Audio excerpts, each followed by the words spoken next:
तो हेलो प्यारे बच्चों, कैसे हैं आप सब। तो देखिए हम लोग आज लेकर आए हैं क्या, एक्सरसाइज 1 यानी कि प्रश्नावली 1 का यह प्रश्न है कि सिद्ध कीजिए कि अंडर रूट 2 एक क्या है, अपरिमेय संख्या है। तो हम बता दें विद्यार्थी, हम बता दें कि आपसे कि जितने भी इस टाइप के प्रश्न है वह बहुत ही इंपॉर्टेंट क्वेश्चन है, क्योंकि बोर्ड एग्जाम में बार बार ऐसे प्रश्न हर बार पूछा जाता है।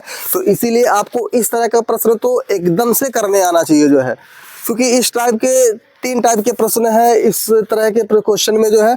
और पहले टाइप का तो हम लोग कर ही रहे हैं जो है, बाकी दूसरा और तीसरे टाइप का भी हम लोग कर लेंगे अगले वीडियो में।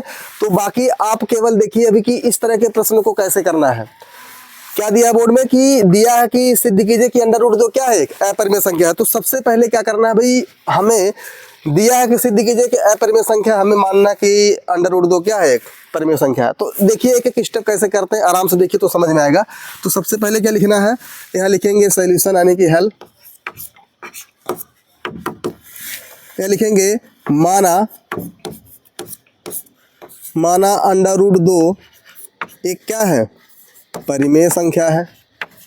माना अंडर रूट 2 क्या है, एक परिमेय संख्या है। फिर लिखेंगे माना अंडर रूट 2 बराबर है परिमेय संख्या यानी कि p बटे q के। आप यहाँ लिख दो जहाँ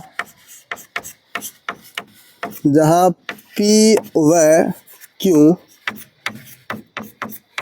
दोनों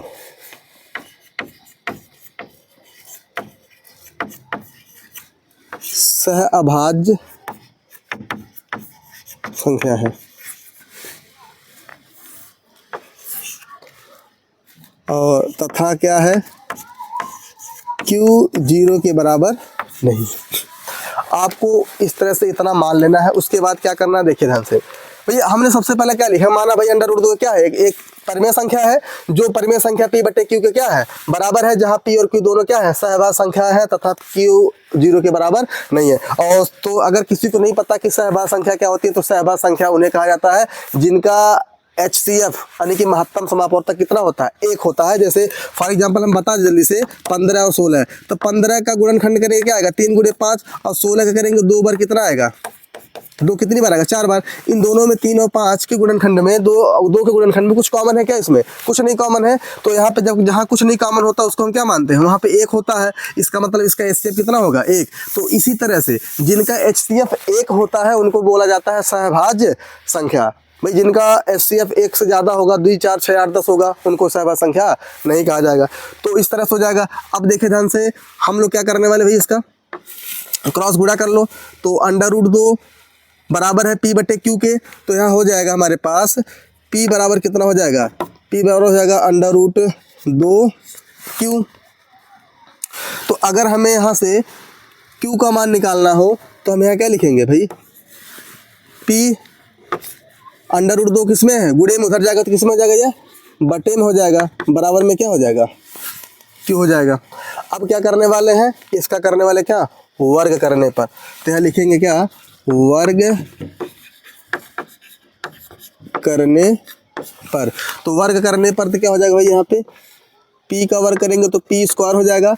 अंडर रूट 2 का वर्ग करोगे तो क्या हो जाएगा, यहाँ पे 2 हो जाएगा। और q का वर्ग करोगे तो क्या हो जाएगा, q स्क्वायर।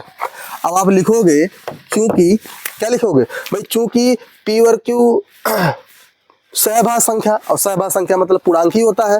तो p और q दोनों सहअभाज्य संख्या है, मतलब पूर्णांक है। तो p स्क्वायर बटे 2 भी पूर्णांक होगा और q स्क्वायर भी क्या होगा, पूर्णांक होगा। तो यहाँ लिखेंगे चूंकि p और q पूर्णांक है,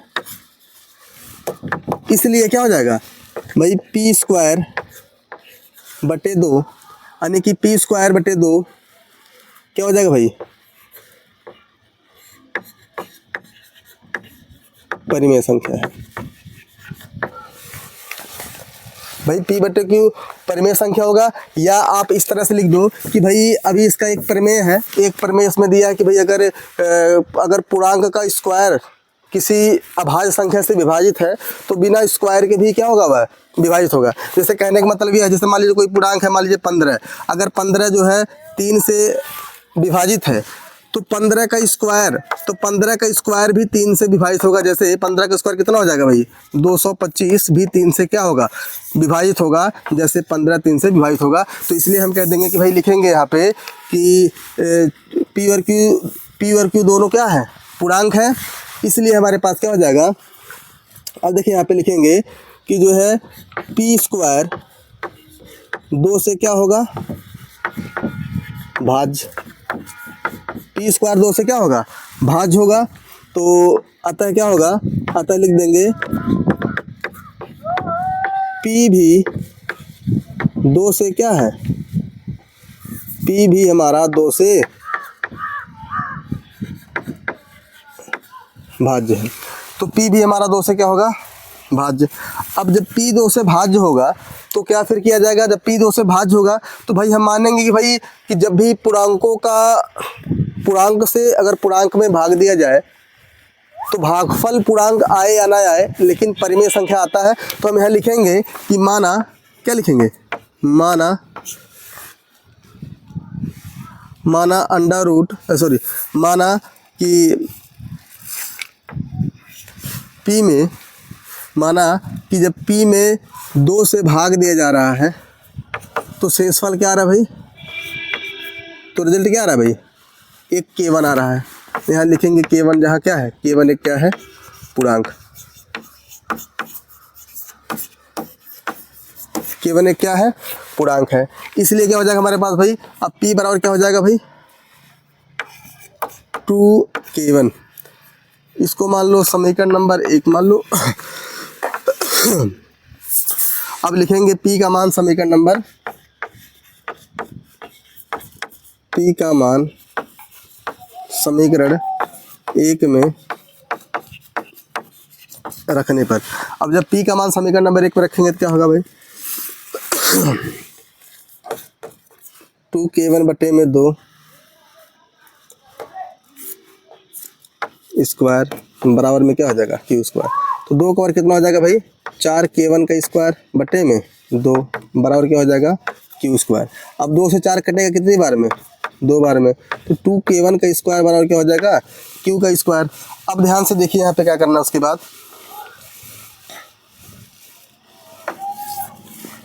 कि भाई इस वाले 2 को धर लेते आओ तो क्या हो जाएगा भाई, K1 का स्क्वायर बराबर होगा Q स्क्वायर बटे में किसके, 2 से। अब चूंकि K1 एक पूर्णांक है,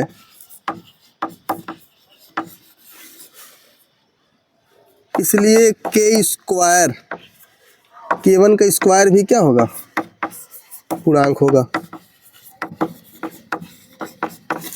अब K1 का स्क्वायर भी क्या होगा, पूर्णांक। अब जब K1 का स्क्वायर पूर्णांक होगा तो हम ये मानेंगे भाई कि ये Q स्क्वायर बटे 2 भी पूर्णांक है। तो हम मानेंगे Q स्क्वायर क्या है, 2 से भाज्य जाते लिखेंगे।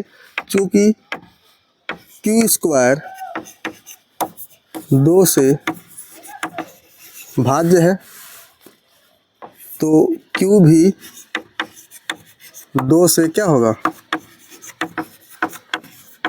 भाज्य होगा। तो Q भी कितना होगा, 2 से भाज्य। अब जब Q 2 से भाज्य होगा तो मान लेंगे फिर से कि माना कि जब Q में 2 से भाग दिया जा रहा है तो रिजल्ट क्या आ रहा है कि भाई भागफल क्या आ रहा है, K2 आ रहा है। अब यहाँ लिखेंगे तो Q बराबर क्या निकल जाएगा हमारे पास, Q बराबर निकल जाएगा हमारे पास 2K2। अब यहाँ लिखेंगे समीकरण नंबर क्या, समीकरण नंबर इसको 3 मान लेते हैं। और ये समीकरण नंबर हमारे पास कहाँ गया, ये हमारे पास समीकरण नंबर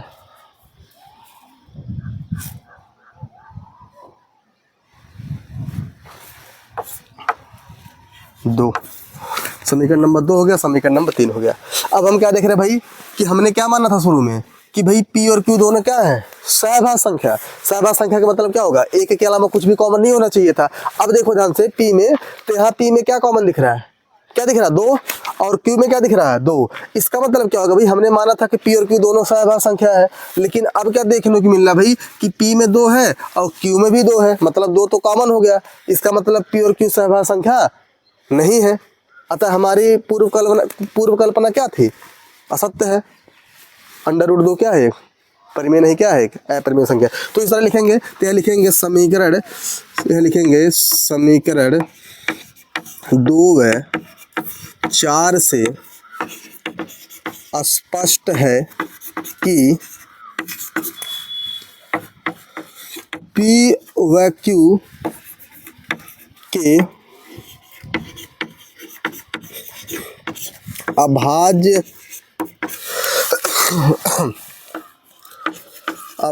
गुणनखंडों में दो उभयनिष्ठ है, दो उभयनिष्ठ है। अतः P व Q